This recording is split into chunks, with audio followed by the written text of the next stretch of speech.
नमस्कार, जय हिंद, राधे राधे साथियों। स्वागत है आपका अपने YouTube चैनल आगाज क्लासेस पर। मैं रतन कृष्ण लवानिया फिर से एक बार हाजिर हूँ आपके सामने इतिहास की कड़ी में। आशा करता हूँ कि सभी स्वस्थ और तंदुरुस्त होंगे। तो कल हम पहुँच गए थे, हम वैदिक युग के उत्तर वैदिक काल और ऋग्वैदिक काल में तुलनात्मक अध्ययन में चल रहे थे। तो उसमें मैंने आर्थिक ईपीसीएस वाले जो पहलुओं में पहलू प्रारंभ हो गए थे, तो उसमें मैंने आर्थिक करवा दिया था लगता है लगभग लगभग। हाँ, जहाँ तक मैं ध्यान कर पा रहा हूँ तो मैंने ऋग्वैदिक काल का आर्थिक पहलू करवा दिया था। तो आर्थिक पहलू में मोटा मोटा मैंने आपको समझाया था कि जो मैंने बताया था कि आर्थिक पहलू में आएगा कि कृषि, तो जो पशुपालन प्रमुख पेशा था और और कृषि द्वितीयक थी, क्योंकि लोहे की खोज नहीं हुई अभी तक। और लोहे की खोज होते ही जब मैं अब जैसे आज मैं करवाऊंगा उत्तर वैदिक से ही प्रारंभ करवाऊंगा क्लास का, तो उसमें आपको बताऊंगा कि कृषि प्राथमिक पेशा हो जाएगी, क्योंकि जब लोहे की खोज हो गई, अब जब उपकरण हो गए तो उसकी नराई गुड़ाई और वो सब उसमें आपको देखोगी। तो उसमें जब हल हल का प्रयोग होने लगा तो हल के उसमें पहले तांबा, और चलो मैं कह रहा हूँ लकड़ी से पहले जोतते थे। उसके बाद फिर चलो तांबे का भी प्रयोग, तो तांबा क्या है कि थोड़ी सी उसमें मुड़ जाता है। अब लोहा क्या है कि थोड़ा हार्ड होता है, मजबूत होता है, तो वो मुड़ नहीं पाता। तो हल्की जगह जैसे उसकी फाल की जगह लोहे की फाल की प्रयोग करने लगे। तो उसी से जब खेती में जब आपका धीरे धीरे जब खेती अच्छी होने लगेगी, तो आप देखोगे कि जब जुताई अच्छी हो रही है, नड़ाई अच्छी हो रही है, हर चीज जब अच्छी हो रही है, तो आप देखोगे कि धान की पौध रोपण, धान की पौध लगाने का, जो पौध रोपने का काम, तो धान भी होने लगेगा, चावल का भी। अब जो ऋग्वैदिक काल था उसमें मैंने बताया था आपको, ऋग्वैदिक काल में जो कृषि में मेन ये था कि पशुपालन प्राथमिक पेशा था। पशुपालन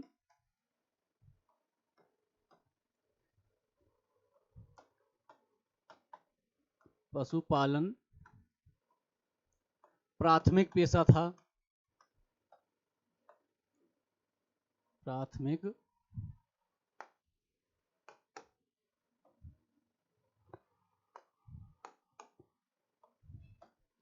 प्राथमिक था और कृषि द्वितीयक थी। या तो द्वितीयक बोल लो या गौण थी, तो द्वितीयक बोल लो, कृषि द्वितीयक।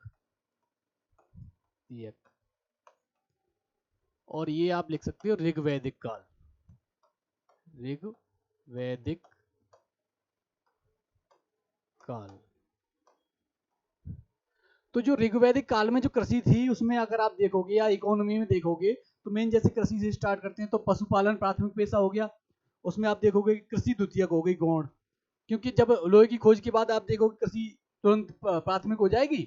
अब इसके बाद जैसे ही हम नीचे आएंगे तो आप देखोगे कि जो कृषि है, कृषि में आप मेन देखोगे कि यब जो जौ है उसकी जो फसल होती थी, बस एकमात्र, आप सीधे लिख सकते हो कि एकमात्र, एकमात्र जौ, या यब बोल सकते हो, यब को ही जौ बोला जाता था। तो यब से परिचित थे, बस एकमात्र फसल यही थी जिसकी फसल मतलब खेती होती थी, और या जिसकी कृषि होती थी, वो जौ था। और जैसे ही उत्तर वैदिक काल में आएंगे तो आप जौ की जगह आप देखोगे गेहूं हो जाएगा, चावल हो जाएगा, सरसों हो जाएगा, चना हो जाएगा।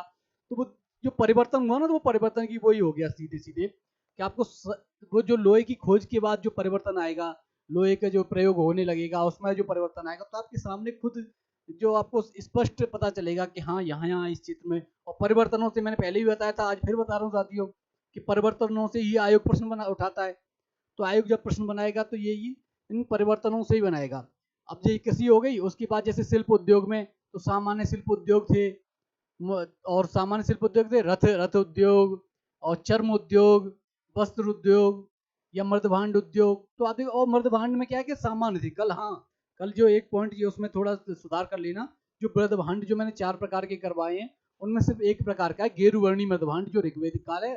और जो चारों मैंने करवाए हैं वो उत्तर वैदिक काल में आएंगे। तो ये कल मैं कह रहा था कि थोड़ा कंफ्यूज हो रहा हूँ, तो वो थोड़ा एक त्रुटि हुई है, उसे सुधार कर लेना। और उसके बाद जैसे ही हम जैसे शिल्प उद्योग के बाद व्यापार वाणिज्य में आएंगे, तो व्यापार वाणिज्य आप देखोगे कि व्यापार वाणिज्य सीमित था। और उससे आप व्यापार व्यापार से पणि नामक एक समुदाय जुड़ा हुआ था, और उसी समुदाय को पशुचोरी में भी उसको संलग्न किया जाता था। पशुचोरियों से भी उसका संबंध था। और जैसे ही आप देखोगे तो फिर मेन जो आ जाता है स्वरूप आ जाता है। तो कबीलाई संरचना थी, और फिर आप देखोगे ये स्वरूप में ही वस्तु विनिमय प्रणाली प्रचलित थी। एक वस्तु के द्वारा, वो वस्तु विनिमय तो मैंने आपको कई बार समझाया है कि वस्तु के द्वारा ही दूसरी वस्तु प्राप्त करना। कि जैसे मैंने 1 किलो टमाटर, वही मैंने कल भी यही समझाया था कि मेरे पास 1 किलो टमाटर है और मुझे आलू की ज़रूरत है, तो मैं किसी के पास जाता हूँ, जैसे मैं आपके पास आया तो मैंने कहा मुझे आलू चाहिए, तो मैं आपको 1 किलो टमाटर दूंगा, तो वो आपके ऊपर है कि आप 1 किलो टमाटर के बदले आधा किलो आलू दोगे या 2 किलो दोगे या 1 किलो ही दोगे। तो वो भाव आप सेट करोगे क्योंकि आप व्यापारी हो गए, आप दुकानदार हो गए, और जो मैं आया हूँ मैं खरीदार हूँ, तो मैं अपने हिसाब से दूंगा कि भाई मेरे पे ये टमाटर, मुझे आलू की आवश्यकता, मुझे ये दे। तो ये वस्तु के बदले वस्तु लेना, ये वस्तु विनिमय प्रणाली हो गई। तो ये वस्तु विनिमय, और उसके साथ ही मैंने आपको करवाया था उसी में कि सूदखोरी भी प्रचलित थी। सूदखोरी भी प्रचलित थी, और जो मैंने शब्दावलियों में करवाया था वेकनाट, वेकनाट नामक जो जो पद है वो सूदखोर से प्रचलित, वो संबंधित है। सूदखोर को ही वेकनाट बोला गया है वैदिक युग में। तो आप चलो इससे आगे, ये हो गया हमारा आर्थिक, ऋग्वैदिक कालीन आर्थिक हो गया, आर्थिक पहलू। अब इसी के बाद जैसे अभी जैसे सामाजिक सांस्कृतिक, अभी ऋग्वैदिक वाला पूरा करवा दूं, तो मैं सोच रहा हूँ कि जैसे ही ऋग्वेद का आर्थिक पहलू करवाया, तो मैं सोच रहा हूँ कि उत्तर वैदिक काल का भी आर्थिक पहलू अभी करवा दूं, जिससे कि आपको जो परिवर्तन और जहाँ जहाँ चेंजेज आए, जहाँ जहाँ निरंतरता रही है, वो सब आपके दिमाग में बैठ जाएगा। तो जब ये स्ट्रक्चर जो खाका बन जाएगा, तो आपके दिमाग में तो प्रश्न जैसे ही सामने आएगा, जैसे तुरंत क्लिक करेगा कि अरे सर ने ये बताया था, तो इससे प्रश्न आपके गलत नहीं होंगे। तो चलो आप यही स्टार्ट करते हैं उत्तर वैदिक काल का, उत्तर वैदिक काल के आर्थिक पहलू, आर्थिक पहलू।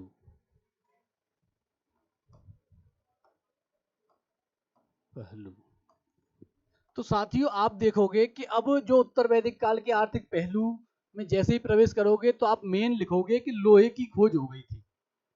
तो जो परिवर्तन का जो मेन आधार है आप देखोगे, तो मेन यहाँ सबसे पहले आप लिख लोगे यहाँ पे कि लोहे की खोज, लोहे की खोज। और जब लोहे की खोज हो गई, तो आप साम सीधे सीधे देखोगे कि अच्छा लोहे की खोज हुई, या फिर लोहे की खोज की जगह आप लिख सकते हो कि लोहे का ज्ञान हो गया। तो मेन जैसे ज्ञान ज्यादा अच्छा शब्द है, चलो वही प्रयोग करते हैं कि लोहे का ज्ञान। मूल जो आधार है, जो विभाजन का आधार है वैदिक युग और उत्तर वैदिक काल में, तो यही है। ऋग्वैदिक काल और उत्तर वैदिक काल का जो विभाजन का आधार है, लोहे का ज्ञान है। तो लोहे का ज्ञान, जैसे ही लोहे का ज्ञान हुआ, तो सर्वप्रथम लोहे का प्रयोग किया गया युद्ध शास्त्रों में। जो हथियार औजार जो युद्ध के लिए जो होते हैं, उनमें प्रयोग किया गया। दूसरे नंबर पर आप देखोगे कि दूसरे नंबर पर कृषि में प्रयोग किया गया लोहे का। तो आप मेन यही लिख सकते हैं यहां से कि सर्वप्रथम प्रयोग हुआ युद्धास्त्रों में, युद्धास्त्रों में। तो ये सर्वप्रथम प्रयोग युद्धास्त्रों में। और द्वितीय का आप देखोगे कि दूसरे नंबर पर प्रयोग किसमें हुआ, लोहे का, तो आप देखोगे कृषि उपकरणों में। तो द्वितीय हो गया कि दूसरे नंबर पर, आप कहते हैं दूसरे नंबर पर, ये ज्यादा अच्छा शब्द है, तो ये लिखो दूसरे पर हुआ कृषि उपकरणों में, कृषि उपकरणों में,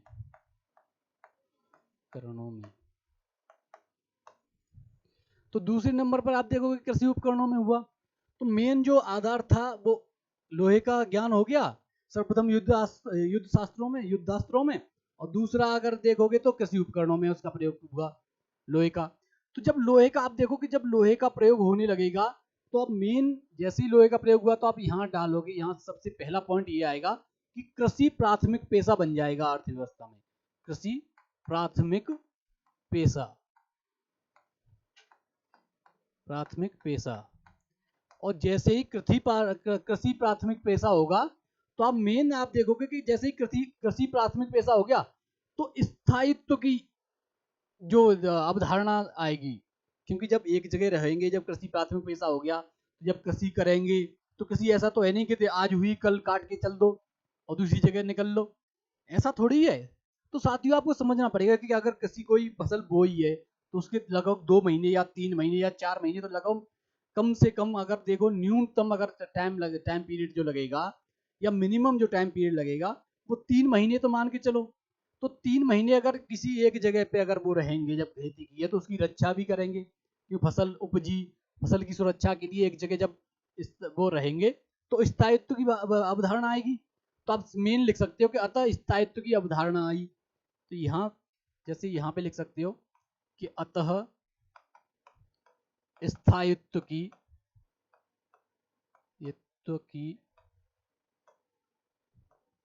अवधारणा आई। अवधारणा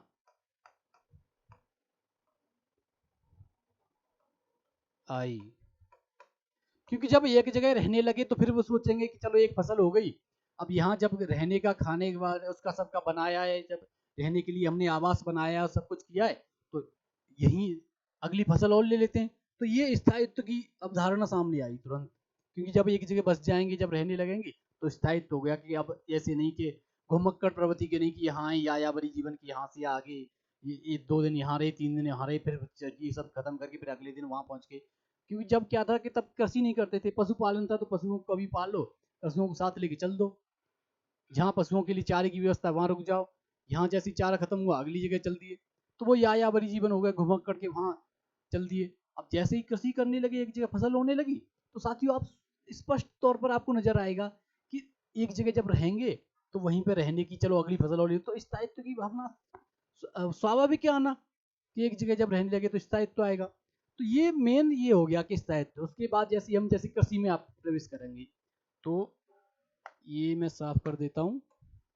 इसके बाद ये जो समझना बहुत जरूरी था लोहे की खोज के बाद कि कहाँ कहाँ कैसे कैसे, तो ये एक आपके मैंने सॉरी, ये आपके दिमाग में मैंने एक स्ट्रक्चर बना दिया पूरा।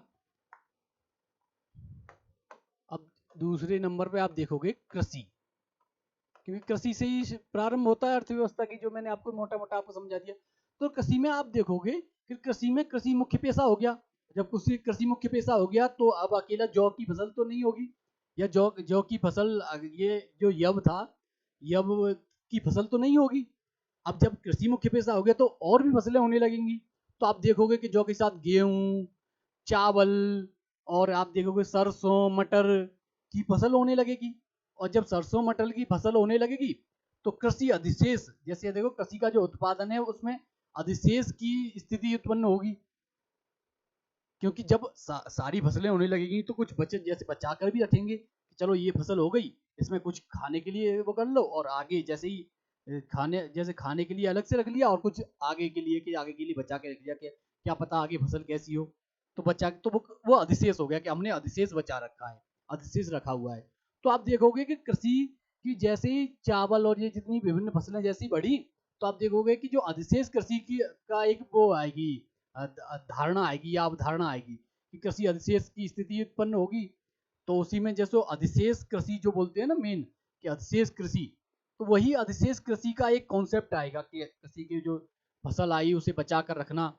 और उसके बाद ही जैसे आप इससे आगे, जैसे कृषि अधिशेष से आप आगे चलोगे तो आप आएंगे कि शिल्प उद्योग में। और शिल्प उद्योग में भी आप देखोगे कि शिल्पों की विविधता बढ़ जाएगी, क्योंकि लोहे की खोज हुई। उसके बाद जैसे ही लोहे के उपकरण वो सब बढ़ेंगे तो उससे शिल्प भी और अच्छी, तो शिल्प जो सामान्य शिल्प थे वो और ज्यादा विस्तृत हो जाएंगे और उनकी विभिन्न विविधताएं और बढ़ जाएंगी। तो मेन क्या है, कृषि आप देखो सीधे सीधे कृषि में आप देखोगे कि कृषि प्राथमिक हो गई, तो आप सीधे प्राथमिक हो गई, प्राथमिक पेशा, प्राथमिक पेशा। और पशुपालन द्वितीयक हो गया यहाँ पे, पशुपालन, पशुपालन द्वितीयक हो गया, द्वितीयक। तो आप देखोगे कि जब प्राथमिक पेशा हो गया तो आप देखोगे यब की जगह आप सीधे सीधे देखोगे कि गेहूं, यब ब्रैकेट में आप जौ लिख लो, जौ, ब्रीही, ब्रीही चावल को बोलते थे वैदिक युग में, तो आप ब्रीही लिख सकते हो, ब्रीही चावल। और आप लिख सकते हो सरसों, सरसों, चना। तो जब विभिन्न फसलें होने लगी जब प्राथमिक पेशा हो गया तो आप देख सकते हो कि लोहे की खोज के बाद विभिन्न फसलें होने लगी। तो कृषि अधिशेष की मैंने अभी बताया था, तो आप सीधे लिख सकते हो यहाँ पे कि कृषि अधिशेष अधिशेष की स्थिति कृषि अधिशेष की स्थिति आएगी। और जब कृषि अधिशेष की स्थिति आएगी तो उत्पादन जब अच्छा होगा तभी तो आएगी। तो आप सीधे सीधे लिख सकते हो कृषि अधिशेष की स्थिति या कृषि उत्पादन में अधिशेष की स्थिति। तो उत्पादन वाला ज्यादा हुआ, तो आप एक बार यही लिखो, कृषि उत्पादन में अधिशेष की स्थिति। कृषि उत्पादन में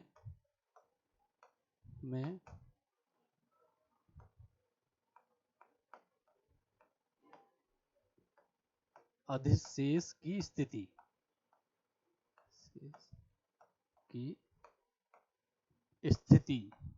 स्थिति। तो ये हो गया। अब अगर आगे जैसे ही अब इसके बाद जैसे ही आप चलोगे तो शिल्प उद्योगों पे, तो चलो आप दूसरा टॉपिक जैसे वो करें, तुरंत अर्थव्यवस्था में आप देख सकते हो कि तुरंत शिल्प उद्योग पे आते हैं। तो शिल्प उद्योग में मेन क्या है कि शिल्प उद्योगों में विविधता आएगी। आप देखोगे कि शिल्प उद्योगों में यहाँ पे जैसे शिल्प उद्योग आप डालो, शिल्प उद्योग, अगर आप मेन हेडिंग रखोगे तो सबसे पहले आप देखोगे कि विविधता आएगी शिल्प उद्योगों में।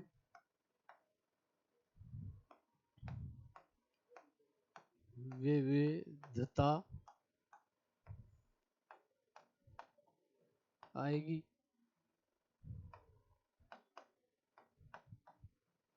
और जब शिल्प उद्योगों में विविधता आएगी तो उसके बाद आप देखोगे कि लौह का धातु कर्म आप पर बल मिलेगा, क्योंकि जब लोहे की खोज हो चुकी तो आप सीधे देखोगे जब विभिन्न शिल्पों में विविधता आई तो लोहे का प्रयोग, लोहे के धातु कर्म पर अधिक बल दिया, तभी तो विविधता आएगी।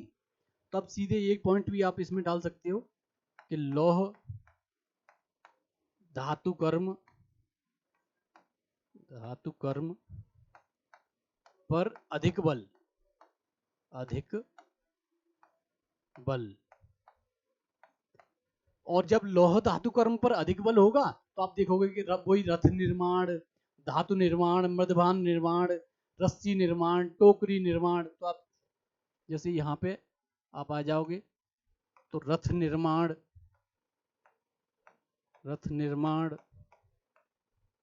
रस्सी निर्माण,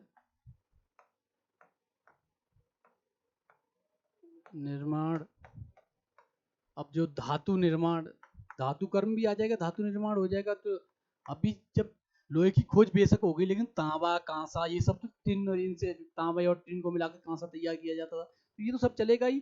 तो धातु निर्माण और एक आप टोकरी निर्माण, ये भी था उस टाइम, टोकरी निर्माण। तो मेन हो गया यही कि रथ निर्माण था, रस्सी निर्माण था, धातु निर्माण, टोकरी निर्माण, ये सब उसमें आ जाएंगे। तो आप देखोगे कि धातु शिल्प में भी जो बदलाव आएगा वो कैसे आएगा। धातु शिल्प में भी बदलाव लोहे की खोज के बाद ही आएगा, क्योंकि जब लोहे की खोज हो जाएगी तो आप देखोगे कि उसमें जो जितने भी धातु शिल्प हैं उसमें जैसे ही, क्योंकि वहाँ सामान्य धातु शिल्प थे, वहाँ सिर्फ यही था कि जो कांसा बनाया जाता था तो उसे धातु निर्माण में लिख लो। और उसके बाद जैसे ही आप देखोगे तो उसमें जो सामान्य, उसमें जैसे रथ निर्माण तो उसमें भी था। लेकिन जब लोहे की खोज हो गई तो विविधता, अलग अलग विविधता आ गई इसमें। जैसे रथ निर्माण, लोहे का प्रयोग होने लगा, रस्सी निर्माण का प्रयोग होने लगा, जैसे पानी के जहाज वहाज की रस्सी, और उसके लिए या रस्सी का जो होता था। टोकरी निर्माण होने लगा कि टोकरी में जितने भी सब, जितने आदान प्रदान उसके लिए जब जरूरत पड़ती थी, या कहीं सामान ले ढोने के लिए या सामान ले जाने के लिए, तो टोकरी का प्रयोग सामान्य तौर पर अब भी वर्तमान में भी गाँव में आप देखोगे कि होने लगा है। तो आप देखोगे कि इसमें जो शिल्प उद्योग थे वो सब इसी में विविधता आ जाएगी। और जैसे ही आप वाणिज्य और व्यापार वाणिज्य में आप बढ़ोगे तो आप खुद देखोगे कि व्यापार में भी विविधताएं बढ़ेंगी। भाई लोहे के प्रयोग से आप देखो, जब धातु शिल्प में विविधता बढ़ रही है तो व्यापार वाणिज्य में भी विविधता बढ़ेगी। तो व्यापार में विविधता बढ़ेगी, उसके बाद आप देखोगे कि सूदखोरी की प्रथा भी प्रचलित होगी, क्योंकि लोहे की खोज से सूदखोरी थोड़ी खत्म हो जाएगी, और जो वस्तु विनिमय प्रणाली भी चलती रहेगी। तो ये आप सीधे सीधे ये भी लिख सकते हो। ये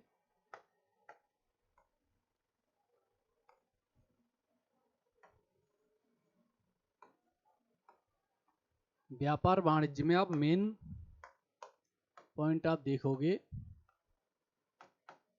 व्यापार वाणिज्य में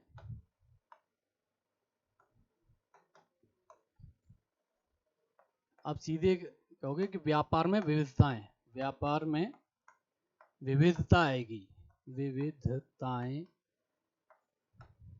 आएंगी। मेन हो गया यही। अब बार बार लिखवाने से कोई फायदा नहीं है, बार बार आप कई बार लिख चुके हो, बेसिक मेन में मैंने शब्दावलियों में करवा दिया, फिर थोड़े पॉइंट जो प्रीवियस ईयर वाले उनको फैक्टों में करवा दिया, जितनी भी तथ्य मैंने करवाए थे, उसके बाद जैसे अब जो तुलनात्मक अध्ययन चला उसमें करवा दिया। तो आप मेन व्यापार वाणिज्य में यही लिख सकते हो कि व्यापार में विविधताएं आएंगी, बस सिंपल सा हो गया, क्योंकि व्यापार में विविधताएं वही होंगी जो उसके बाद होगा। अगर हम जैसे उसके बाद अगर विविधताएं भी आप देखो तो मेन आप देखोगे कि वस्तु विनिमय प्रणाली प्रचलित अब भी रहेगी, लेकिन उत्तर वैदिक काल आते आते मुद्रा का चलन हो जाएगा। और मुद्रा के चलन में भी आप देखोगे कि जो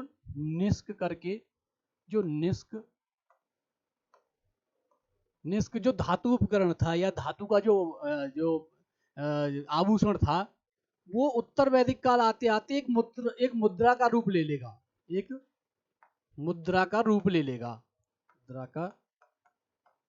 लेगा। तो ये उत्तर वैदिक काल में ये परिवर्तन आया। जैसे दो परिवर्तन आए, मैंने आपको बताया था कि जो ऋग्वैदिक काल में जो निष्क था वो स्वर्ण आभूषण था या सोने का एक टुकड़ा था। जो उत्तर वैदिक काल आते आते उसका प्रयोग एक मुद्रा के रूप में भी होने लगा, तो एक मुद्रा का सामान्य प्रचलन हो गया। हालांकि मुद्रा के साथ साथ वस्तु विनिमय प्रणाली भी प्रचलित थी, वस्तु विनिमय प्रणाली भी प्रचलित थी।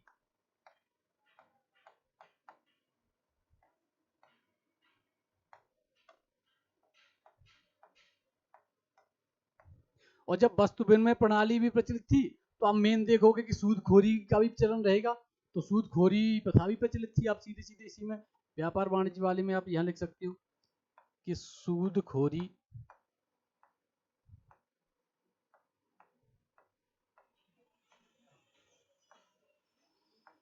की प्रथा भी प्रचलित।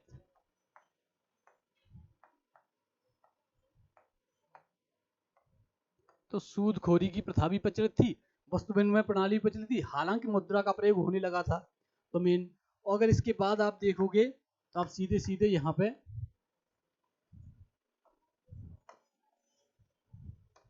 स्वरूप पे अगर देखोगे तो स्वरूप में सिर्फ आप सिंपल सा लिख सकते हो स्वरूप में कि अगर स्वरूप की बात हो तो स्वरूप में अब क्या आएगा, स्वरूप में तो वही आएगा कबीलाई संरचना में दरार पड़ी, क्योंकि जब या फिर आप लिख सकते हो कि कबीलाई संरचना में कठोरता आई या जटिलता आई।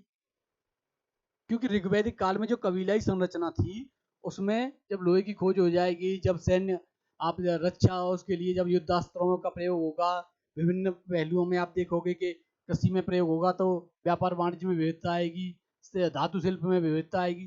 तो अब स्वरूप का तो बदलना स्वाभाविक है, आप खुद देखोगे। तो स्वरूप में आप सीधे लिख सकते हो कि जो कबीलाई संरचना थी उसमें कबीलाई संरचना में जटिलता आई, कबीलाई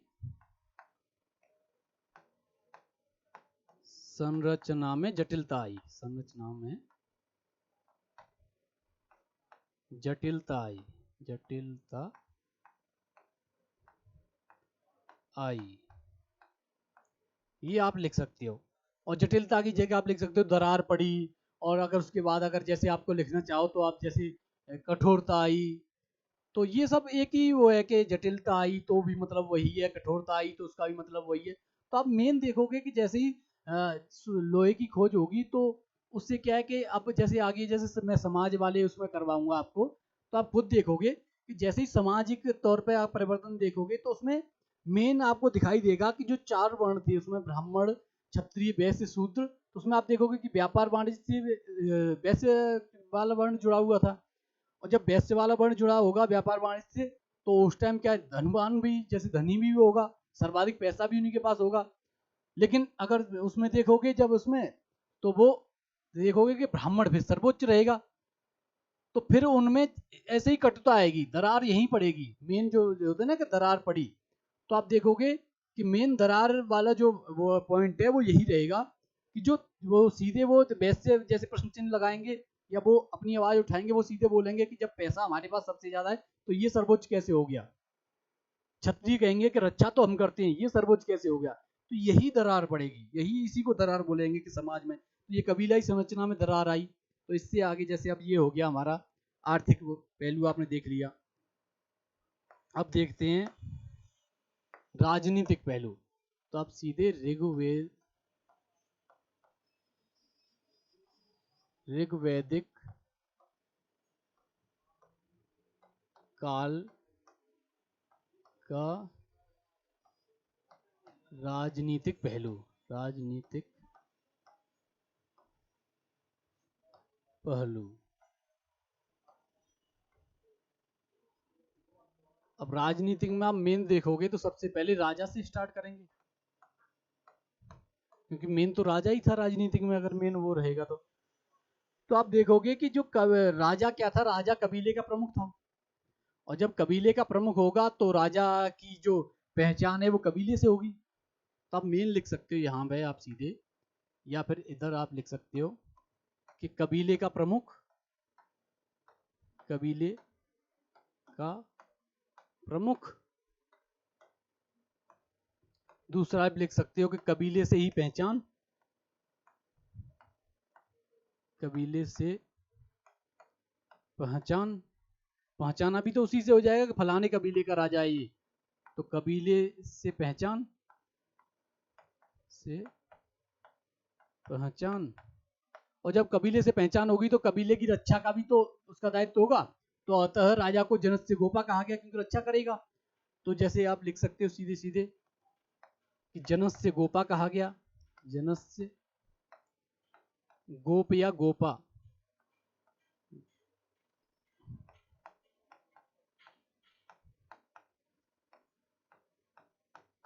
गोप कहा गया, या ये हटा दो, जनस्य गोप कहा गया। सीधे सीधे आपके दिमाग में ये बैठ ही गया होगा। तो जैसे ही आप देखोगे कि जनस्य गोप कहा गया, तो राजा का जो कर्तव्य होगा युद्ध में सबकी रक्षा करना होगा, या कबीले का नेतृत्व करना भी होगा और फिर उनकी रक्षा करना भी होगा। आप देखोगे तो मेन क्या है कि ये सीधे सीधे यहाँ पे युद्ध में नेतृत्व, युद्ध में नेतृत्व करना भी होगा।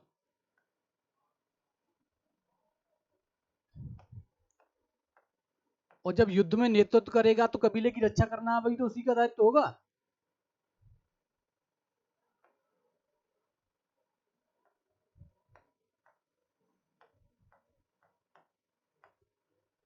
जब युद्ध में नेतृत्व कर रहा है तो फिर सीधे आप यहाँ पे लिख सकते हो कि कबीले की रक्षा का दायित्व भी उसी का होगा,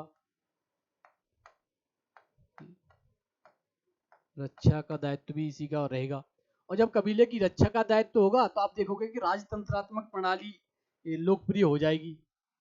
और जैसे ही राजतंत्रात्मक प्रणाली लोकप्रिय होगी तो आप तुरंत देखोगे कि राजा का पद वंशानुगत हो जाएगा। तो जब आप देखोगे ऋग्वैदिक काल में ही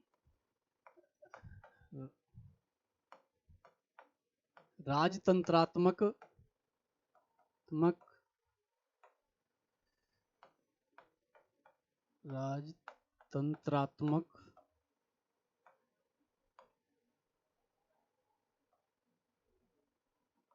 प्रणाली लोकप्रिय हो जाएगी। और जब लोकप्रिय होगी तो सीधे सीधे ये वंशानुगत हो जाएगा, वंशानुगत हो जाएगा, अनुगत। और जब राजा का पद वंशानुगत हो जाएगा तो आप खुद देखोगे जब ऋग्वैदिक काल में ही ये वंशानुगत हो गया, तो जैसे ही उत्तर वैदिक काल आएगा तो आपके सामने आप देखोगे कि वंशानुगत हो जाएगा और कट्टरता आ जाएगी।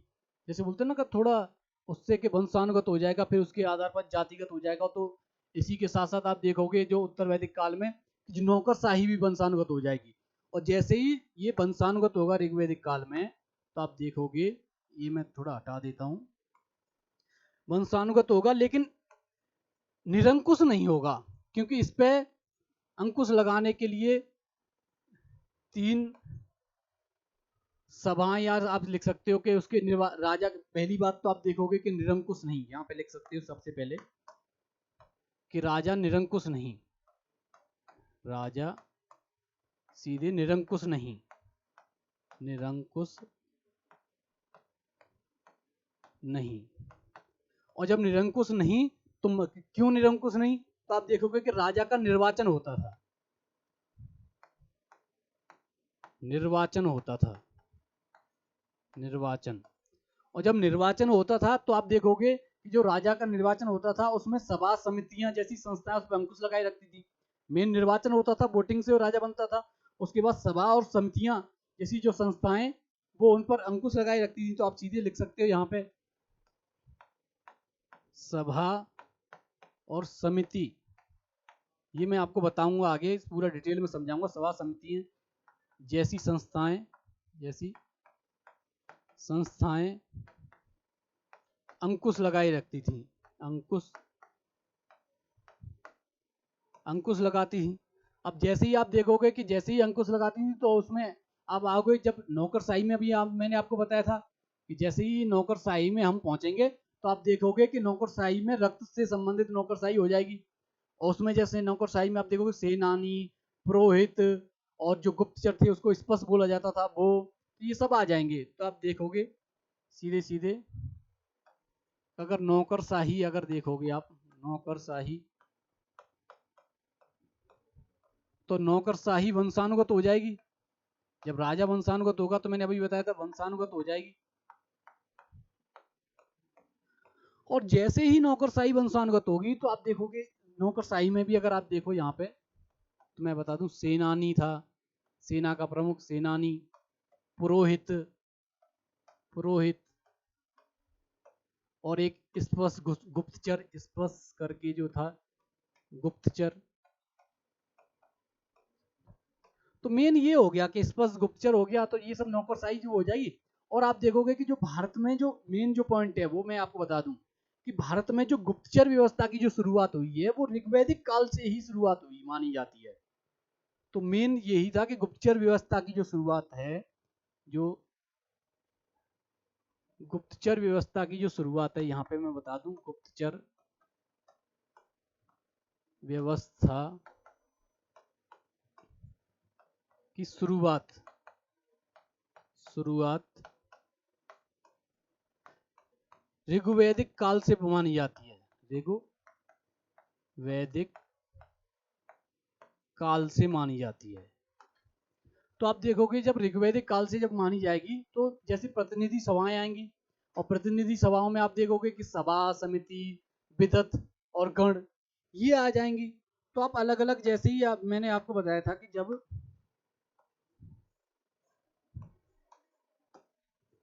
जैसे ही राजा के जो जितने भी गुप्तचर और उसकी जो नौकरशाही जब वंशानुगत होगी तो आप देखोगे कि उसमें जो राजा पे अंकुश लगाने के लिए सभा समिति और ये अंकुश लगाएंगी। और इसी में जैसे सभा समिति के अलावा भी आप देखोगे कि प्रतिनिधि सभाएं, प्रतिनिधि सभाएं, प्रतिनिधि, प्रतिनिधि संस्थाएं आ जाएंगी, संस्थाएं। और जब प्रतिनिधि संस्थाओं में भी आप देखोगे कि सभा, मेन सभा, समिति, समिति, विदत, विदत और गण, ये चार होंगी। और चार में भी आप देखोगे मेन सभा और समिति होगी, विदत भी बाद में जाके जैसे उत्तर वैदिक काल आएगा विदत समाप्त हो जाएगी। गण का तो सिर्फ नाम उल्लेख, नाम के बारे में ही पता चलता है, नाम उल्लेख ही होता है कि इसका बस नाम, और उसके बारे में ज्यादा विस्तृत कहीं उल्लेख नहीं है, सिर्फ नाम बताया गया कि हाँ गण होती थी, कोई प्रतिनिधि संस्था थी। तो आप देखोगे कि प्रतिनिधि संस्थाओं में गण तो बस नाम उल्लेख है, विदत उत्तर वैदिक काल में जैसी परिवर्तन होगा आप देखोगे सब समाप्त हो जाएगी। और जो समिति और सभा ये रहेंगी। तो आपको जो परिवर्तन का, जो मैंने उत्तर वैदिक काल का जो मैंने अभी बताया था आपको, तो वो सब उसी में होगा कि जो मेन परिवर्तन यही रहेगा सभा और समिति में, क्योंकि लोहे की खोज के बाद। तो मेन जो अब जैसे अभी मैं जैसे अब करवाऊंगा आपको, कल आज की क्लास को चलो यही विराम करते हैं, इसके बाद फिर मैं कल आपको विस्तार से इसमें समझाऊंगा थोड़ा डिटेल में कि सभा और समिति, सभा का क्या था, सभा का कार्य क्या था, सभा से किस तरीके से वो होता था, सभा में महिलाओं का प्रवेश, महिलाओं की स्थिति भी आप देखोगे तो उत्तर वैदिक काल में सभा समिति में महिलाओं का प्रवेश वर्जित कर दिया जाएगा। तो साथियों ये सब समझना पड़ेगा आपको। जो कल की वो होगी, कल की क्लास, तो मैं उसमें यही सभा समिति विदत और गण यहाँ से प्रारंभ करूंगा और कोशिश करूंगा कि कल की क्लास में, क्योंकि ये सब क्या है, थोड़े फैक्ट ज़्यादा हैं, तो इसीलिए मैंने छोटी छोटी क्लास रखी है कि इसमें जब विद्यार्थी के दिमाग में जब अंदर जाए, जो अभ्यर्थी है जो तैयारी कर रहा है, जो तैयारी के फेज में इतने फैक्ट याद नहीं होते, तो वो छोटी छोटी क्लासों से उसके दिमाग में बैठ जाए। तो साथियों फिर आज की क्लास को यहीं विराम करते हैं। कल फिर यहीं से स्टार्ट करेंगे ऋग्वैदिक कालीन राजनीतिक पहलू में से, और उसके बाद फिर उत्तर वैदिक राजनीतिक पहलू। तो कल हो सकता है कल पूरी क्लास में आपको जो सांस्कृतिक और सामाजिक भी पूरा ही करवा दूँ, कोशिश करूँगा पूरी चीज़ उसमें। और आज वैसे भी क्लास थोड़ी लेट स्टार्ट प्रारंभ हो पाई थी, तो कोई बात नहीं, आज की क्लास को यहीं विराम देते हैं। तो मिलते हैं फिर कल नए जोश और नई ऊर्जा के साथ। तो जय हिंद, राधे राधे साथियों।